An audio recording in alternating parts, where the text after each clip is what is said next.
tuk-tuks are one of the most iconic ways to get around Bangkok, but these days they're just as famous for scams and rip-offs. So when I found a top-rated tuk-tuk tour, I had one question. Is this just another overpriced tourist trap? To find out, I booked a private ride of Bangkok's highest-rated tuk-tuk tour, and what I discovered actually surprised me. In this video, I'll show you exactly what we saw during our 4-hour night tour, including the secret temples most tourists never visit, local night markets where we were the only foreigners there, and Bangkok's most iconic sites all lit up at night. But most importantly, I'll answer the one question that matters. Is it actually worth the money? And should you do this tuk-tuk tour on your trip to Bangkok? But first, we will head across the river to meet our guide. The tour kicks off in Bangkok's historic quarter, over in the Thonburi area. Now, most visitors don't actually stay over here, so chances are that you'll need to make your way across town to get to the meeting point. Make sure to take the metro because Bangkok traffic can be horrendous at this time, and you don't want to miss the start of your trip. It was here we met our guide Noon and our driver Mr. Noi. Oh, สวัสดีค่ะ My name is Noon. I work as a tour guide and I also work for EPIC since 2018, and I really enjoy doing this. The best tour at the night time. And what are we going to be seeing today? So today we're gonna test and see a lot of the link for the night light at the night time and a lot of the landmark of Bangkok. We then hit the road to our first stop, whizzing through Bangkok traffic.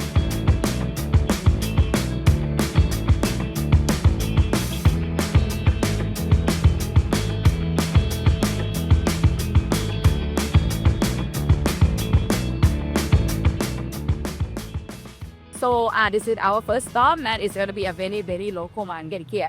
I'll take you here because we also want to support the local. Yeah. This was an interesting start to the tour. This market is by no means a famous night market and had a much smaller local Thai feel to it, which really fell off the beaten path. In fact, I think we were the only tourists visiting this night market this night. I've lived in Thailand for over 6 years at this point, so I've eaten most Thai snacks before, but I learned a lot about some of the dishes that I tried before. But if this was your first trip to Thailand and you did this right at the start, I think it would do wonders to ease any worries you might have about eating Thai street food. Instead of wondering what's safe, you'd be encouraged to dive in and try new things. And even if you're already adventurous with food, it's really useful to have someone guide you towards the hidden gems that you've probably never heard of before. Here we ate things like fried chicken, grilled meats, dumplings, and some coconut desserts, as well as a few other things. The market itself is called Itsarapap Night Market, and it only has 10 Google reviews. So yeah, it's definitely not on the typical tourist trail. After about 30 minutes, we headed to our next stop, which was another hidden gem, this time one of the city's hidden temples.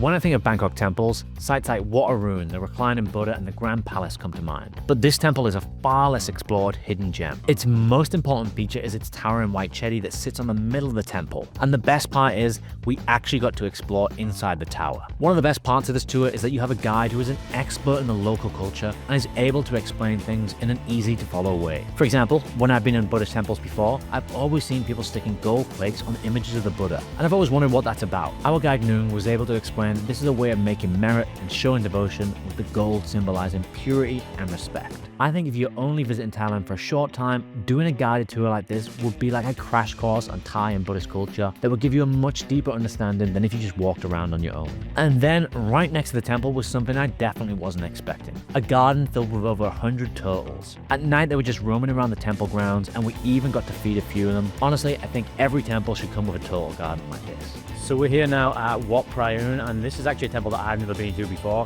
So one of the cool things about this tour so far is it's taken me places that I've never been, even though I've lived here for many years. But this tour doesn't just take you to the hidden gems. The next few stops are to some of the most iconic spots at night. The next stop was to the giant swing in Chinatown and the nearby Wat Sutat. Since I live in Bangkok, this is a landmark that I'd seen many times before, but I'd never really stopped to question what it is. But our guide explained that it really did used to be used as a giant swing during important festivals, but it had to be stopped because it was far too dangerous. I mean, I certainly wouldn't want to fall off this thing. After that, we made a stop at a local Thai restaurant, and before you think I'm spoiling the whole trip by showing you every single stop, don't worry, our guide explained that the route changes from tour to tour, so it's unlikely you'll get the exact same experience we did. And in fact, they usually go to a well-known pad thai spot instead of this place. This place was good though, and it was nice to stop to grab a beer and spend 30 minutes in the air conditioning after being outside in the Bangkok heat. But the next stop is to one of the most famous in the city, and it'll give you one of the coolest photos from your entire Thailand trip. So next up is the Grand Palace, and even though this is one of the most famous sites in the city, it's a completely different feel to it coming at night. You can see that it's lit up, it's not full of tourists, so it kind of gives you a completely different perspective, even if you've been here during the day already. One of the highlights of the night was when we pulled up right in front of the Grand Palace to get that classic Tuk Tuk shot. Now, this wasn't just a quick photo stop. Noon and our driver, Mr. Noy, clearly had this down to an art. They pulled out portable lighting gear, positioned the Tuk Tuk perfectly, and made sure we walked away with photos that actually looked professional. It's little touches like this that made the experience feel a step above just hiring a random Tuk Tuk driver. By the way, the company running this tour is called EPIC. They're known for having the best Tuk Tuk tours in Bangkok, and this one in particular is their Bangkok by Night tour, which is their top-rated and award-winning Bangkok tour. I even asked Noon directly, why should someone choose this tour over just exploring Bangkok on their own? This Tuk Tuk tour is very suitable for people who come to Thailand or Bangkok for the first time as well. But for people who come here so many times, it's also a very fun tour. And also, you learn a lot about our culture, how we eat, how we mingle with people, and also you see the beautiful landmark of Bangkok at the night time, which is very important because it's not as hot as during the day. Yeah. And you can book this tour from the link in the description below. Riding around this area at night is really cool because you get to see some of the busiest tourist attractions in Thailand in a much more peaceful setting without the crowds. And it was just a short ride away to our next stop, the Chao Phraya River, where we got to see an epic view of the riverside temple, Wat Arun. Personally, I think this temple is even more beautiful at night than it is during the day, and this is the best time to see it. Even though in this case, our view of the temple was obstructed by a river cruise that had pulled up in front so their guests could get photos with the temple too. But Bangkok is home to some truly unique marketplaces, and the next stop is to one of the coolest. Talat Pak Klong is a night market with a twist. Whereas most night markets are focused on cheap food, beers, and souvenirs, this is Bangkok's 24-hour flower market. So why would you need a 24-hour flower market? Well, because flowers are such an essential part of Thai daily life, and they're used constantly for temple offerings, spirit houses, weddings, funerals, and hotel or restaurant decorations. So demand never really stops. Although you can visit during the day, the flower market really comes alive at night because the flowers are harvested during the day and arrive at the market at night when they're at the freshest. Apparently the busiest time of this market is between 2 AM and 6 AM when wholesalers and monks are queuing up to get the flowers ready for the next day. The flower market is one of those places that most people don't have on their Bangkok bucket list, but is a fascinating place to visit. From here though, the vibe changes completely because our next stop is one of the most iconic and most hectic streets in all of Bangkok. We now made it to one of the final stops on the trip, and this is one of those famous streets in the whole of Bangkok. It's Yaowarat Road, also known as the main street in Chinatown. This is hands down one of the best streets in Bangkok to explore at night. Yaowarat Road, the heart of Chinatown, completely transforms into dark with glowing neon lights and non-stop energy. The main draw here is the street food. There are multiple Michelin Guide recommended street food stands, and each one is delicious. Here you can expect to find traditional Thai snacks along with some more creative delicacies that you can't find anywhere else in the country. It's also pretty crazy to see signs for things like bird's nest soup and shark fin soup, which are Thai Chinese delicacies. We stopped at a roadside spot for a famous Thai dessert, mango sticky rice, and it was absolutely delicious. Chinatown was also the perfect place to grab some iconic night shots. The glowing signs and neon chaos make for a backdrop that looks straight out of Blade Runner. From here, we walked to the end of Yaowarat Road, and that's where our tour wrapped up, before being dropped off back at our Bangkok home for the night. Alright, so should you actually take this tour? Well, if you've ever wanted to ride a tuk tuk in Bangkok without getting ripped off or taken on some shady detour, this is the way to do it. Normally I don't take tuk tuks in Bangkok, and for good reason. It's usually overpriced and you end up going just a short distance anyway. But by taking this tour,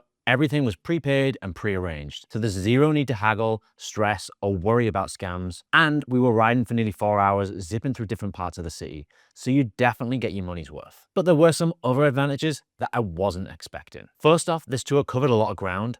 We visited more palaces in one night than most tourists cover in 3 days. We covered some of the best spots in Thonburi, Riverside, and Chinatown areas, so you really get a feel of what different parts of the city are like. And even though some of the spots like the Grand Palace in Chinatown are popular places to visit, visiting at night gives you a completely different feel for them. The Grand Palace, for example, is much more peaceful without tourists and when it is lit up at night. By being a nighttime tour, this also means that you avoid the heavy traffic that the city is known for. And the heat is that little bit more manageable too. But probably the coolest aspect was that I took you to some spots that are off the beaten path that most tourists never see. I mean, there were places that we visited that I had never even heard of, even after 6 years of living in the city. Wat Prayun was stunning, and I had never even heard of the Turtle Garden before this tour. Our guide was awesome and was able to explain a lot of the historical and cultural aspects that we were seeing. If you want a crash course on temples and Buddhist culture and Thai history at the start of your Thailand trip, this is a great way to do it. And let's not forget about the food. Starting the evening at a local night market was a great intro to Thailand food. And if you're nervous about eating Thai street food, having a local guide point out what's safe and what's tasty can make all the difference for the rest of your trip. But what could be improved? If there's one thing that could be improved here, it's that the pacing seemed a little bit off. We did spend perhaps a little too long in some spots earlier in the trip, which left less time to explore Yaowarat Road. This is one of the busiest and most interesting streets in the whole country, so more time here would have been well spent. If you do this tour, I would consider hanging around afterwards in the Chinatown area and continuing to explore the area. I recently did an awesome street food tour, which will also be covering on the channel later. And obviously the focus here is more on food and food culture in Thailand. So I think you need to decide in advance what you're most interested in learning about. Is it history and culture, or is it about food? And if you're leaning more into the culture, I think this is the best one you can do. And if you're leaning more into food, perhaps there are other options you can take. That being said, the same company, EPIC, runs a Tuk Tuk food tour, so it is actually possible to get the best of both worlds here. And if you want to go beyond tours, check out this video next. It's the ultimate 3-day itinerary for first-time visitors to Bangkok, packed with hidden gems and all the best spots and things to do to help you plan an epic Bangkok trip.